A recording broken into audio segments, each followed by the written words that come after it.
Bom dia, boa tarde, boa noite, galera. Meu nome é Jorge Augusto, professor de Biologia da equipe LACENEM. Hoje nós temos um assunto extremamente interessante, né? Um assunto muito pedido na sua prova, meu amigo. O Exame Nacional do Ensino Médio, né? Ele faz muitas questões referentes à ecologia e com certeza você vai bater de cara, de encontro e vai detonar esse conteúdo aqui, ó. Hoje nós trabalharemos a fitogeografia brasileira. Hoje nós falaremos dos principais ecossistemas, dos principais biomas do nosso país. Tá legal? Bem, vamos lá? Vamos para o desafio? Quando a gente fala de bioma, a gente fala de um macro, né, ecossistema, né? Uma unidade biológica, um espaço geográfico caracterizado de acordo com o macroclima. Olha só. Esse mapa aqui está só para a gente observar, né, as cores, para ficar bonitinho, para a gente ver os principais, né, regiões aí fitogeográficas do país. Esquece a letra, né, que a gente vai entrar em região por região, olhando diferenciadamente cada ecossistema, tá bom?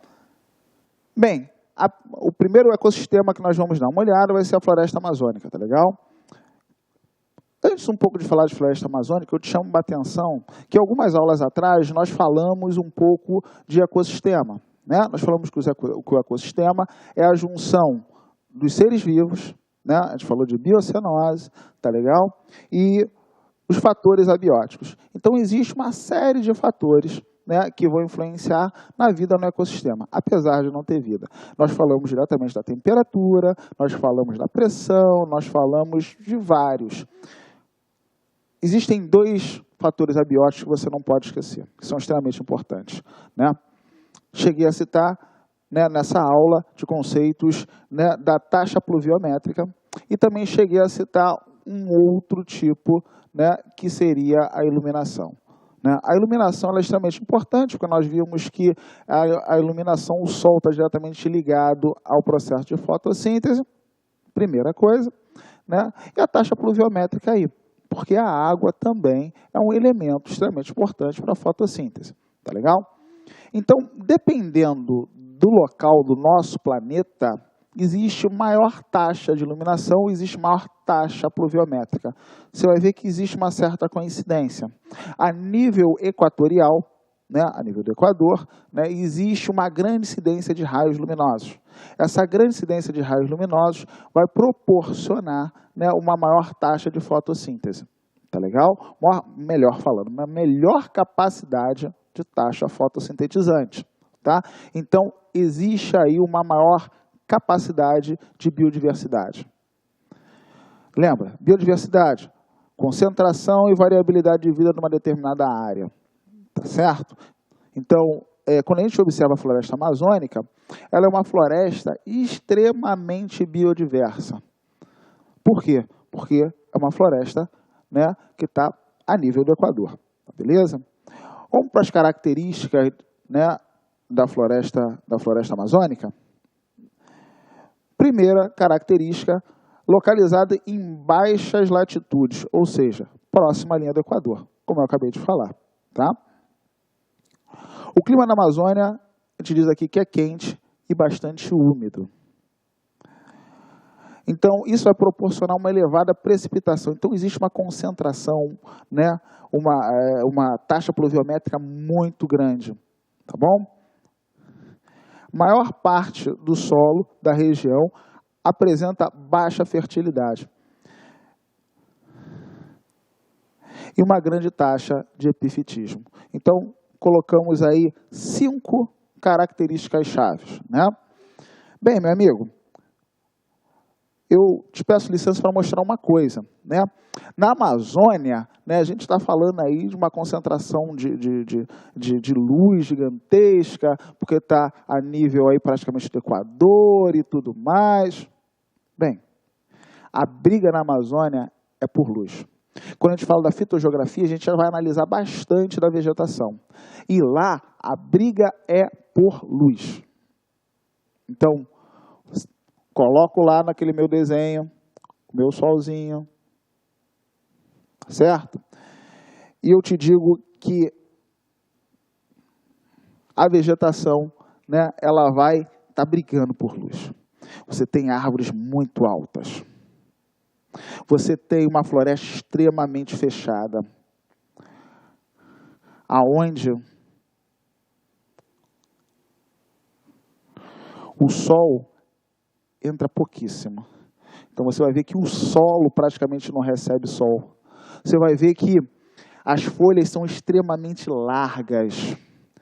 O pessoal da geografia chama de latifoliada. Folhas largas, porque quanto mais larga, maior a capacidade de captação de luz, para aumentar a taxa de fotossíntese, tá certo? E aqui, você vai ver que quanto mais larga, chama atenção, maior a concentração daquela estruturazinha que nós chamamos de estômatos, certo? Nós vimos numa aula anterior que o estômato é formado por 2 células guarda e o ostilo. O ostilo, quando abre, existe um processo aí de perda de água, que nós falamos que é chamado de evapotranspiração.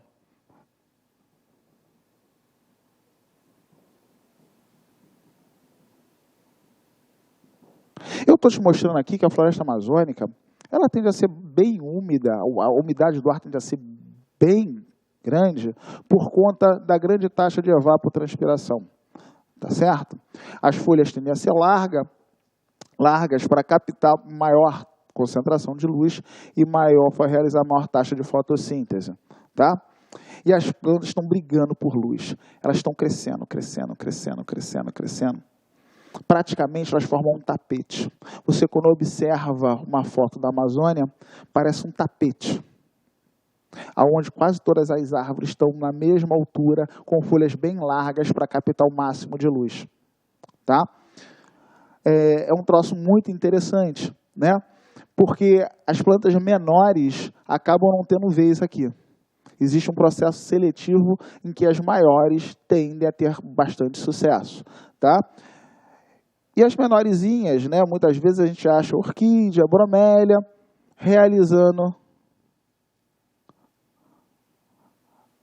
o epifitismo. Ah, professor, não lembro o que é epifitismo. Tu não lembra? Tu tem que lembrar. Porque em uma das aulas anteriores eu já falei de epifitismo. O epifitismo é uma relação, né, de inclinismo especial, onde uma planta, né, acaba sendo colocada, acaba estando, né, sobre a outra. Né? É um tipo de inclinismo existente entre plantas. Nós citamos como exemplo orquídeas e bromélias. Tá certo? Então, estou te mostrando aqui, né, algumas epífitas. Então, característica da floresta amazônica, além daquelas que eu já apresentei. Tá? As árvores são altas, as folhas são largas, latifoliadas, né, uma grande taxa de evapotranspiração, porque as folhas são largas e possuem a abertura dos estômatos, e uma grande concentração de epífitas. Uma das informações ditas, né, diz que o solo é pobre. Então, aqui eu tenho um solo pobre. Esse solo pobre faz com que as raízes não sejam tão profundas. Veja bem, se o solo não tem tanto nutriente, não tem por que as raízes serem tão profundas. Porque, na verdade, o nutriente está sobre o solo. Existe sobre o solo um conjunto de folhas, de galhos, animais vivos e mortos, né?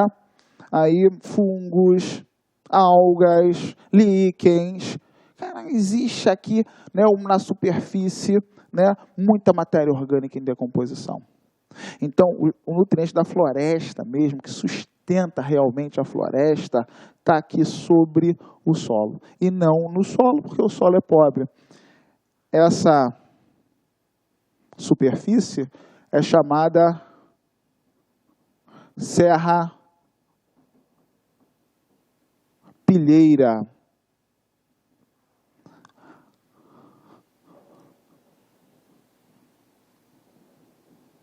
Tá certo? O Enem já cobrou isso. ele chamou de nigaura.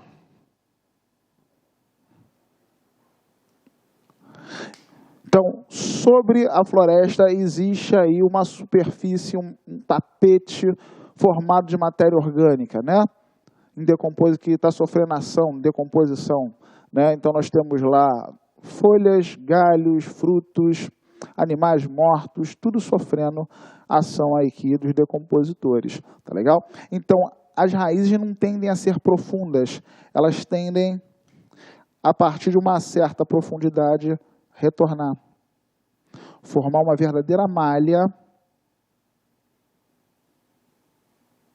para captar parte desses nutrientes para a sua sobrevivência. Ok? Isso é perigoso, muito perigoso para a floresta. É um ecossistema que acaba sendo frágil por conta disso, né? Os espertalhões, vou falar assim, né? Aqueles que vivem da exploração da natureza, aqueles que acabam com esse ecossistema, sabem perfeitamente disso, né? Os madeireiros aí tendem a desmatar com uma facilidade muito grande, né? É muito comum eles escolherem uma árvore maior, né, mais forte, e derrubar essa árvore. E ela, quando cai, ela vai fazendo com que as outras também venham a cair. Como se fosse brincadeira de dominó? Como se fosse brincadeira de dominó, né? Por isso, é um ecossistema que acaba perdendo muito, né? Na Amazônia são desmatados muitos campos de futebol por dia. Bem, isso casa com a outra aula referente a ciclos biogeoquímicos, porque se eu acabo com a floresta, eu acabo também com a água do local. Porque aqui a gente está vendo o processo de evapotranspiração está diretamente relacionado ao ciclo da água, não é verdade? Tudo bem, espero que essa minha análise aqui tenha conseguido chegar lá no cerne da questão. Então, é um ecossistema que sofre muito com o processo de desmatamento, tá legal? Hoje em dia, a Amazônia está sendo muito explorada, né, pela pecuária, tá bom? Bem, e no final aqui, a grande biodiversidade, né? Existe aí na Amazônia o equivalente a 200 espécies por metro quadrado, né? É uma biodiversidade assustadora, tá bom? Olá, meus amigos, minhas amigas, gostou dessa aula? Então acesse lacnem.com.br, assista o restante dessa aula e muito mais. Conheça o nosso método pragmático para o Enem 2015. São 600 aulas prioritárias. Sabe quanto custa? Você vai nem acreditar, R$1 por dia. Clique aqui e confira. E aí, galera, gostou da aula? Curta e compartilhe.